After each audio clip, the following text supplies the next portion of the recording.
Here we go. Happy Thursday. Today is Thursday, November 29th. Happy birthday to my beautiful wife, Stacy. Happy birthday, Stacy. Thank you, Gigi. And this is my wonderfully talented, also very experienced friend in this little industry that we call shows. Gigi Moorman, how are you? I'm doing great. Thank wonderful, you so much for wonderful. having I'm me. happy to have you, and you're doing good looking ahead. I am. I'm focusing. I'm focusing. Eileen Winfrey's on. Eileen, let us know. You guys give us a thumbs up, a heart, something like that. Let us know you can hear us or see us. Believe it or not, we did not call each other and decide we were going to wear red today. No, we just did it. It just happened. It's magical as everything is. Anthony Billeteri. So you guys give us the thumbs up. I just want to know you can hear us. Louis German's on. You guys are good. Oh, love the red. Thanks, Shirley. Okay, good. So we can hear. All right, so welcome to the show. We've been trying to do this for a while, We right? have, yeah. And you're kind of a bigwig. You have your own show, which I want to get into a little bit. She's got a real show, not a Facebook Live one-camera show. She actually gets to have multiple cameras, and we can look at each other like this. But tell us a little bit about you, Gigi.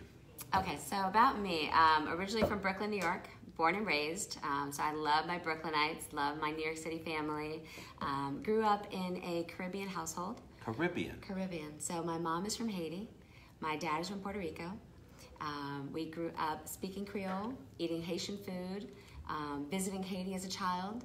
So although I did love not know that. Right, most people don't guess that I'm Haitian. They'll guess Puerto Rican. They'll Sure. think maybe sometimes Mediterranean because my hair is a little darker. Right. But the Haitian side is really what raised me. So I love my Puerto Rican heritage, I do. But my mother raised us in her Haitian culture, and so I'm extremely Haitian. Shout out to my Zoes. You're Zoes. I'm a Zoe. So your food must be amazing, because Haitian, I mean, the food So is the food delicious. is amazing, and for those people that cook the food, I'm always there to eat it. Oh, so you're not a chef. I'm not a chef. I stay in my I'm not lane. either. I know exactly what I'm good at, and cooking is not one of those things that I'm great at. And the reality is, when I was raising my kids as a single mom, they were more excited about the chicken nuggets and the macaroni and cheese than they were about the meal that took me an hour and a half to cook and then an hour to clean up afterwards. So I was like, forget that. That's my wife's biggest complaint. She's like, it takes me an hour to get this together, hour plus, and then we eat in like 3 seconds. Yes. We just slurp it down, and then there's cleanup. Right. So, but you must love. I love all kinds of food. I love all kinds of Haitian food. I love Creole. I love French. I love, which is all that mixture. And of course, I love Puerto Rican food too. Yes, it's all There's good nothing- stuff. nothing- A lot of rice-based, Yeah, so it's I'm a all big good. rice eater. The carbs will kill you, but it I drink tastes my so carbs, good. Gigi. Beans. I drink my carbs too, Ted. We're like, Oh, we're I know, like but you minded, look not good just the and red. I don't. So there no, you go. look fabulous. All right, so don't tell play. us. So you grew up. That's an interesting background. So you're a single mom. So tell us a little bit about what brought you to, because you were born in Brooklyn. You're from Brooklyn. I'm from Brooklyn. What brought you down to Florida? So, divorce. I wanted to move to Florida. My mother had already moved. My sisters had already gone to Miami. I had 2 sisters. And everyone had gone to New York. And it was just me and my husband and my son. And when I decided to get a divorce, I was like, guess what? I'm moving to Florida. So I went to Miami. I lived there for 3 years. It reminded me too much of New York. It's very New York. It's New York with a nicer beach. You know what was the funny? expense, the traffic, the whole 9 yards It's is very New York. the The attitude, traffic's all of it is insane. New York. Yeah. Just sunnier, I was warmer. very disappointed. I was there last week or the week before, 2 weeks ago, and I thought, oh, I get to wear all my Miami Vice colors, right? So I'm the only guy in the Fountain Blue that has on a colored jacket. Everything else is gray and dark blue and black. Like, where's all the color? Well, you brought the color. And that's what we need you to keep I got doing. stopped in that Fountain Blue lounge about 150 times. Where'd you get that? I'm like, where's your clothes? I love that hotel. They have the best pool. Oh my God, it's a beautiful hotel. I do. So Miami, but you eventually made it here. Why? Because Miami wasn't the Florida I was looking for. So I wanted to raise my kids in a calmer place, some place where they could really have a community. Came to Disney, brought the kids to Disney, and when I left Disney, I was like, you know what? I think I said I wanted to work for Disney when I was a kid. So I'm gonna go back home and see if I can find a job at Disney. So I reached out to my New Yorkers that had Disney contacts, asked them to send my resume along, applied for jobs. I came to Orlando without a job. Wow. I literally drove my car, Was that found scary? an apartment. It was so scary. Yeah, It was scary, but it was also like invigorating. My kids were 3 and 5, and my mother, God bless her, would raise your kids if you allowed her to. good. So the thing was, I told myself I can't allow my mother to raise my kids because I'll never know how to raise my own kids. Sure. And so my mentality was, if I stayed in Fort Lauderdale, it's too close. Right. I got to go a little further so that Just depend far on her. enough. Just far enough, 3-4 hour drive, but close enough or far enough that I would be independent. I would actually be a single mom raising my kids. And the crazy thing is that I moved here into an apartment, and the day that I pulled into the parking lot, I get a call from Disney with an interview date. And then 4 days later, they accepted me and hired me. So I was like, Nice. this is all God. What were you doing? I was an executive assistant. Oh, very For cool. Disney. Very cool. We worked with the teams that sold the tickets in the ticket centers that are all Sure. around Yeah. Central Florida. Yeah. And so we threw great parties for them. Nice. A lot of fun. Yeah. But Disney wasn't, they didn't pay a lot. I came from New York, I came from Miami. Oh, yeah, that's a big disparity. So in the big, income. huge difference. And now I'm raising 2 kids by myself and paying all these bills in an apartment. So I was at Disney for only 7 months. Loved it. Disney was our backyard. My kids thought that Disney was their playground, which it was. And then I went to go work for the Orange County Convention and Visitors Bureau, which is now Visit Orlando? Visit Orlando. Right. Exactly. So I worked for the What president. did you do there? Oh, very cool. Yeah, so I was an executive assistant for about 15 years. For me, it was always an easy job because Why is that? Because you're detail oriented? No, definitely not. That's awesome. By the way, everybody's saying they love Gigi. Hey, Sarah. Hey, Sarah. Where's the love for Ted, We love Sarah? Solomon Productions. Love you, I see Josh. Hap is on You there, guys, too. Wendy Stewart. You guys are awesome. So you're not detail oriented. No, so here's the All right, that's irony of interesting. being an executive assistant for 15, 20 years, and I'm working for top-level executives, CEOs, CIOs, SVPs, great companies. I worked for Disney, Wyndham, Universal, Hilton, and my common denominator review was always that you're so great at the team building. You're so great at engaging us in charitable events so that our team is contributing to the community. You're so great at relationships with all the other departments so that we're working together, but could you do a little bit better with maybe the filing or maybe like the calendar, like everything needed that an the executives, assistant. I needed an assistant. You needed an Because assistant I was to be doing an everything assistant. else. Right. Well, that's what happens, I think, in that position. It's a catch-all position, and so you're expected to do everything. Right. Which is difficult because you've got some really, you're a little, how do I say this? You've got talents that aren't necessarily go to your traditional There you go. assistant. Exactly. And so, and that was the thing. And that was the thing. That So was every the thing. review was just that. It's not changing, guys. No, it wasn't changing. And what happened is, I decided that this, God, you're telling me I'm not supposed to be here. You're putting me in situations where I'm not happy, I'm not feeling fulfilled, and you're telling me that I was meant to be more than this. Right. And every time you ask for an opportunity, I did get transferred with Hilton, became an analyst, I was going to do some great stuff, and then layoffs took place. Oh, yeah. So boom. So after things happening, you go, okay, why are the doors closing? What are you trying to tell me? What am I not hearing? What am I not listening to? Correct. And it was that I needed to do more. And so I left corporate America to be an entrepreneur because then you can be in charge of your time. And You what can be- entrepreneurship thing did you leave to go do? So I didn't know. I didn't know what I was going to do. I was so confused. I was going to go into sales for a local promotion company. Shout out to Sanjay. We love Global Promo. But I... Wait, what's his last name? Oh, goodness. Now you're putting me on the spot. Younger guy? Yeah. You know Srinivasan? Sanjay. Everybody knows. Yes. I call him Sam. He's my little brother in Sigma Chi. I love Sam. I just saw him on the news last night. He's awesome. Hi, Sam. Hi, Sam. So I was going to do that, and then that position was put on hold for like a month and a half. And I said, well, I don't have a month and a half. I've kind of been out of work for a couple of months, and now I'm hitting the point where I need to start making some money. And a friend of mine said, you should go into real estate. So I said, okay, I like real estate. For me, I thought about it as connecting people and creating community. So basically, you're connecting a buyer, a seller, and then you're strengthening the community because now you have home ownership. And that's sort of how, like, when you were talking That's about my your talents, personality. that's your Yeah, personality. that's when my you're talking about your personality. executive assistantships, hey, Dorothy, that's the running theme, is you're a Yes. connector. Exactly. You're a connector. Exactly. So when you got in, was it hard? Was it easy? Was it different than you expected? So it was both. It was all of the above. What people don't realize about real estate is the emotional side of it. So I loved it because it's a business transaction. I'm terrible at putting value on my own potential, but real estate's cut and dry. There's a commission base, you get paid to do what you do, Yes. and there really isn't a lot of negotiation. I mean, you can give into something and help someone with a credit, but for the most part, you know exactly what the fee is. Correct. And that's a good business structure for me, because otherwise I'm the person that gives away Everything, all of my skills, right? my talents, I my got time, you. my energy, everything. Every single day. Every single day.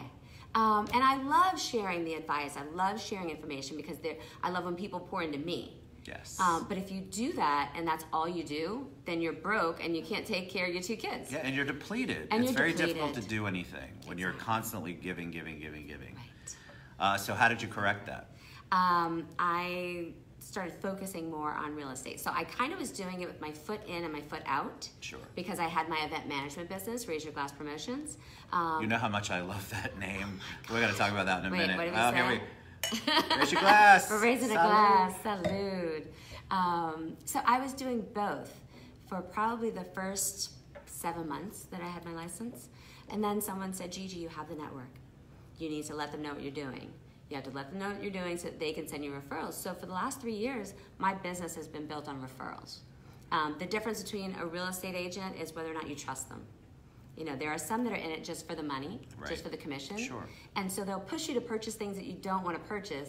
And then you're upset with them and you're blaming them that you got into a house that you couldn't afford or that you didn't like because it wasn't your dream home. Right. I've never functioned that way. So for me, when I work with a client, what do you want? So if that means we're looking at 40 houses, then we're looking at 40 houses. I mean, you haven't found what you want and I'm not going to force you to take something you don't want. Well, that builds such a strong trust and it does. rapport Yeah. with your clients, borrowers, sellers, and then you get the benefit of that because they remember that. Believe me, people don't forget that kind of loyalty, and that loyalty is another discussion I'm going to have later on today. You don't get that, and that is priceless because then people want to bring other people to you because they've had such a Exactly. wonderful experience with you. Right. And I think everything that I've done has been built around that trust. So whether it was the last 13 years of having our grassroots not-for-profit, that we work with the homeless centers every Valentine's Day for Baskets of Love, or it was our girls camp that we do every year that we'll celebrate 10 years next year, or it's Raise Your Glass. It's about building those relationships and trust. It's the integrity, it's the execution, it's the consistency, and some people don't get that. They have no idea. First of all, a lot of people, I get asked a lot of people say, I don't know how you do what you do in the time frame because I have the same 24 hours as you. And a lot of it has to do with the relationships and focusing on building the relationships, and those exponentially grow because of the original relationship, because you've built it. So when you're talking about your nonprofit, I want to talk a little bit about that. But when you just said that, I guarantee half the audience sighed and said, oh my God, I don't know how she does all that. And then she's got 2 kids, like what's happening here? But it's a labor of love, but it's also, I know you say you're not detail oriented, but you must be organized enough to get it, to keep it all together. Well, execution is so important to me. I agree. And it's my reputation. It's what I stand by. It's what I've always stood by. And that will open other doors for you when people know that you have a reputation for excellence. Yes. Whether or not you hit the mark every single time, you know, you may have a goal of 150 people in the room and you only hit 100. But the 100 people that were there will go back and tell 100 people that you were on point. And that's what's key to me. But the other crazy thing is you and I both know a lot of people. And so it's hard to remember everyone and everyone's name. What? We don't remember everybody's name? Oh my God. And some We do people not will get remember. offended They do. that you don't remember meeting them. But for me or for you, you're in an event where you meet 50 people. Unless we've had some context that I can say, oh, Ted's from New Jersey, he's from Bergen County, and my dad lives in New Jersey, then you're not going to remember that person's name. You'll remember their face, but you won't remember them. Always. So when, before Sheriff Demings and I knew each other well, every time I walked up to him, I would say, hey, Sheriff Deming, I'd shake his hand, I'd say, Gigi Moorman, good to see you again. Like at least 5 times, Gigi Moorman, good to see you again. Until one time he's like, I know who you are, Gigi. And I was like, okay. Oh, nice. It stuck. It stuck. You know why? Because you were consistent, Consistent. friendly, not aggressive. Right. People, I think, overestimate the value of being aggressive. Don't be aggressive in your introductions to people. be kind, listen. You were very consistent with him, which is good because Jerry obviously meets a billion people, it feels like, a week. So for him to remember you finally, that's because you did it the right way. Exactly. And you built that. All right, so how about let's talk about Raise Your Glass and your veterans charity, because I think those are so important too. So what's Raise Your Glass? So Raise Your Glass Promotion is a boutique event management company, and it came about because I didn't see the events that I wanted to attend. So Orlando is a tough market for Black professionals. It's not like Atlanta, it's not like New York, it's not like DC, where you know places that you can go to and you can have intentional networking, make some great contacts, create collaborative partnerships. We don't have that here, because Orlando is segregated a different way. So I tell people all the time, if you live in Lake Mary, I may not have met you in 12 years. Right. If you live in Lake Nona, I may not have met you in 12 years because I'm in Dr. Phillips. And our communities are built, they're designed so that you stay in your communities. Right, it's true. So we don't have a central hub. So when I started my events, it was a monthly jazz night. I love live music. So every month we met at La Rouge on Sand Lake, and I brought in different local artists to come and perform. Jazz music and wine, does it get any better than that? No, it does not. Was your target the Black community, the Black professionals? It was. So tell me about that a little bit. So when you go out and you're trying to target that, I'm going to ask the question. We had this conversation earlier. We're Black. Are white people welcome? Is it a Black person only event? Such an awesome question, and I love it because I did have a really good friend of mine who's white ask me if she could come to my networking event. Am I allowed to come? Because the panel was Black, the artist that was performing was Black, the organizations that participate are Black organizations. And I said, absolutely, because it's a networking event or it's a jazz event. You go where you feel a love or a connection to the event that's taking place. And when you look at it from the flip side, Black professionals don't look at a white networking event and say, am I allowed? Correct. We just see a networking event. Correct. And we go because our intent is to make new connections, build new partnerships, meet new people, have fun, have a great night out. It's like NAHREP, so National Association of Hispanic Real Estate Professionals. When I first got involved with NAHREP, and Linda and Lulu are coming on the show today, I thought, well, I don't speak Spanish. I mean, un poquito, dos cervezas, por favor. I mean, I know the basics. And I thought, well, what am I going to do? Why would I go to that? Or when I went to my first African American Chamber of Commerce, I have to tell you, I'm not nervous ever. And I thought, what am I going to do? Like, am I going to stand out? Yeah, I did stand out, by the way. But they were very welcoming. And so I think we have to put it out there that we're being inclusive. Just because it has a certain name or a certain target doesn't mean that you're not welcome. And we want you, again, I was talking about the TED Talk with Melody Hobson, we want you to be color brave. We want you to walk into a situation where you are the minority. Because if you want to make those diverse connections, that's where you're going to make them. You're going to make them by going to the Hispanic Chamber events. You're going to make them by going to African American Chamber events. You're going to make them by putting yourself in a vulnerable place in order to expand your knowledge and your connection base. Talk about vulnerability, because we talk about that on the show a lot. Why do you feel like that's important? I love that you brought that up. I know my opinion, but I'd love to hear yours. It's authenticity. It really is. You know, when you allow yourself to be truthful and honest and share experiences that were failures, the other person can relate to it because they've been through those experiences too. We never know, like people don't know I'm Haitian, and I'll see someone who's Haitian, I'll start talking Creole, and they're like, oh my God, you're Haitian. I go, yeah. I'm not gonna hide it. Correct. But I wanna talk about it. Right. And the only way for me to talk about it and to make you as a Haitian person see me and go, wow, I didn't know that we look like you. Yes, we do. We look like these tons of different colors. And if we continue to confine ourselves to one belief, then we're not going to be able to expand. So you going to a Black event, me going to a Hispanic event, or the Indian Chamber has an event and I go there. The food is insane at that Indian Chamber. I mean, we've got to put ourselves in positions where we can learn about new stuff. We absolutely do. You're Haitian through. I didn't realize David was That's Haitian. Right. David's Haitian. David's been on the show. He's a good guy. So Sarah's now a Zoe. She's a Zoe. Tell me about your show. So since February 2017, I've hosted a television show similar to this, where I'm just having a conversation with people. It's a real show, people. Don't let her tell you it's not. It's called Journey with Gigi, and we literally go through people's journey. So Congresswoman Val Demings was on the show, and we talked about her childhood. Not the things that you could find on the internet. I don't want to talk about the things that you can easily Google. I want to actually hear the stories behind those titles, behind those experiences, the stories that people don't know. When we had Dorian from Mercedes-Benz on there, we spent the entire 45 minutes talking about his experiences and not about his business. And it was like, whoa, people that had known him for 20 years heard new stories. Right. Because there's always stories to be shared and to be told. Why do you think that's important? I mean, I know. Yeah, why do you think that? My I know gosh. it's important, but you and I are, we do this. Yeah. But why do you think it's important for other people to hear the real story? It's two things. One is perception and perspective. So the perception part is you never know what anybody's gone through until they share their story. So I can list off that I've been a victim of abuse. I've been a victim of adultery.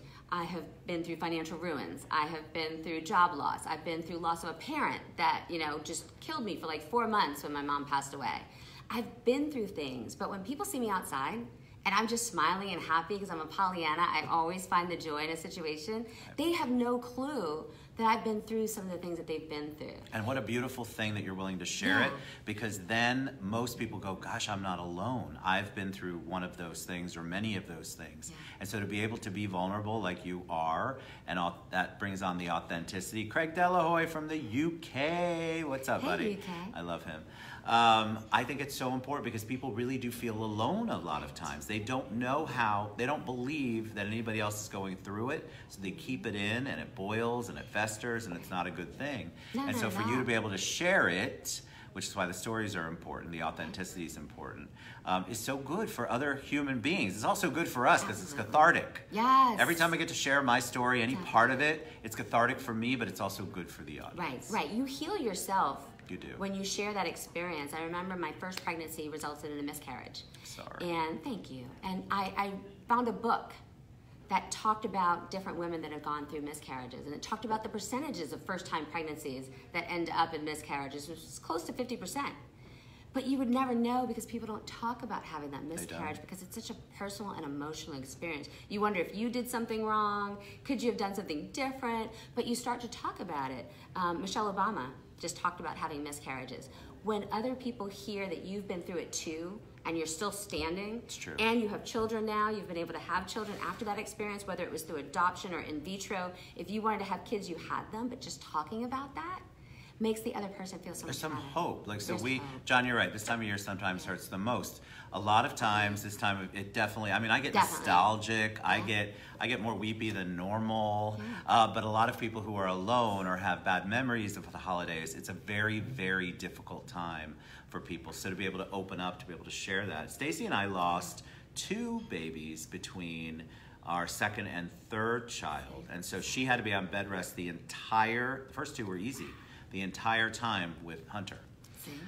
Bed rest and weekly monitorings, and oh my God, it was so hard. It's insanity. But the sacrifice that you make for those 9 months, to have the rest of your life with that child who's so fabulous. Like, I don't know what I would do if I didn't have my 2 kids, Jason and Taylor. So shout out to you guys because I love you. Oh, I love my babies too. I guess I better say that. You Courtney better shout Haley it. Hunter. All right. They make us better people. It was healing for me, and I've shared on the show how awful my childhood was. So to be a parent and to be able to do it differently, and in my opinion, do it right, not perfect, by the way. I'm not a perfect parent. No. Ask my kids. Yes. But to be able to do it better was healing for me. I did break the cycle. What a blessing. But a lot of people don't. No, I tell my kids all the time, every generation, your one responsibility is to do better than the generation before you. So my mother came here as an immigrant and had a good life, but she didn't know a lot of things, so she couldn't teach us things. She didn't teach us the importance of networking with people. My kids have attended my networking events for the last 5 years. And so when they walk into a room, they may not be comfortable. Like, I'm not always comfortable in a room where I don't know people. But people don't believe that about you, though. Oh my gosh, and I don't. I get nervous when I have to do something like this. When I walk into a room where I don't know people, I'm like, I don't want to talk. I want to stay by myself. Let me go get a drink and I'll just hang out. But it puts you in a place where you just have to think about the unthinkable. What if I meet someone that is going to change my life? Or what if I meet someone and I change their life because I came into it. You're always where you're supposed to be. Every day. Mary, thank you for that. It's very sweet of you. Every day, I think you've got an opportunity to do that. But I think that we're so trained to be isolated, and yet that's not what we want to be in general. We are natural communicator, connector kind of people. And unfortunately, because of the way society is, or because of our own beliefs, or whatever the reason is, we stick to ourselves, and we stick to whatever our norm is, and then we never break free from that. So I'll admit, because I tell a lot of people this, and they'll have to Google it to see that it's true, I'm a social introvert. A social what? A social introvert. So I am I've heard of this before. Yes, I am totally empowered by meeting new people. I love it. I'm energized. It fulfills me when I know we're doing great stuff. But if I do it too much, then I need to come back into my shell, and I need to replenish my cup. I need to fill it back up before I can go out there and meet more people. So you enjoy it, like you know how to do it, Yes. but it's not necessarily what is it doesn't feed you? It does feed me. That's why it's kind of Gotcha. the irony of the two things. Because it does feed me. There's an extrovert side of me where I just like to be in the space, like music festivals, movie conferences, things like that. I just love being in this huge group. But after I do it, I take like 3 days off to just like chill and watch TV. Like I have to. Otherwise, Right. I get burned out. Sure, we do. And We that's get how you learn that over depleted. time. I get tired more. I've gotten much older, obviously, but I get more tired than I used to because I think that you, when you're giving all of that, and by giving, it sounds like a self-promoting thing. It's not. You're No, you're you do it literally naturally. you're literally just listening to people, working with people, doing things. It's very exhausting when you are in that 24/7. And so a lot of people say, well, you're always happy. Well, yeah, I'm mostly 90+% of the time, I'm in a really good mood. You choose to be happy. But I do choose. That's a whole nother show. All right, so we have to wrap it up. We're going to share all of, we're like wine. We get better with age. Thank you, John. Amen to that. Amen to that. We're going to share all of Gigi's contact information, how you can watch her show, how you can get involved with Raise Your Glass, how you can reach out to her and use her as a real estate professional, all that good stuff. Once we post the show, any parting words of wisdom for them, anything you want to share? Yes, there's a song from The Greatest Showman. It's called A Million Things. That's how my brain functions. It's thinking of all the little things that we can do to make our community better, that we can collaborate more, that we can take care of homelessness, we can take care of our vets, that we can take care of our children and make sure that they're provided for. A million little things. Just keep being creative with the things that you come up with, and then talk to people that can help you execute that. Don't think you have to do it all alone. There are groups that want to partner with people. God, yes. Jump on organizations that are already doing things and then help them get better. You don't have to be in a cyclo. Amen. And if you're going through something and you don't know the resources, reach out to me, reach out to Gigi once we post her stuff. I mean, don't worry that you don't know how to get somewhere. There's going to be somebody who can help you. There's an organization in town. One of the best things about this show is that I get to focus on so many of them, and now I'm more empowered and more knowledgeable of what's going on. So if you have something that you're going through, if you have a need, anything, no, not too small, not too big, it doesn't matter. Love you, Bobby. Please reach out. Don't do it alone. All right, so you've been a joy to have on. Thank you so much. Thank you for See, it having was me. easy, It was right? easy. It was Easy easy. And you peasy. finally You're so got used to awesome. looking like, I know. right? It took you a while, but it's hard. And one of the reasons we do this, just so you know, is I have a lot of deaf viewers, and I got the comment that I was making, they couldn't read our lips when I was looking that way. Plus, I mean, it is one camera instead of 2 or 3. But definitely, we appreciate you guys. We love you. Thank you, Oh, Gigi, wait, for our deaf Oh, viewers. My name is G-I-G-I. that's right. That's all I remember, And my but name's I love it. T-E-D. All right, love you guys. We'll see you back here with Daniel Chimovitz. He's amazing. And then Lulu and Linda this afternoon. Love you guys. Bye. Thanks, Gigi. You're welcome.